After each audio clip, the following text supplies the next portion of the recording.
在地人在地情來看草嶺地質公園，今年甲連江縣馬祖地質公園結為姊妹公園，為着要來促進着交流，馬祖的團隊甲南干鄉長是組團到草嶺來參訪。專員準備去草嶺地質公園景點參觀，馬祖地質公園甲南干鄉公所團隊進行來考草嶺交流。我們的上面其實是有台灣地質公園學會在指導我們，我們希望說由馬祖開始做，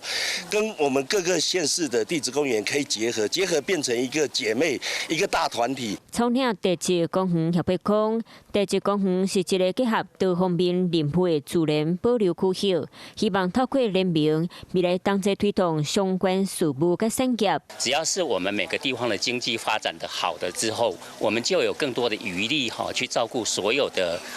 環境。期待透過聯名的努力，讓大眾更加深入了解保留區域地質遺產的特性甲重要性，促進人甲環境之間的平衡發展。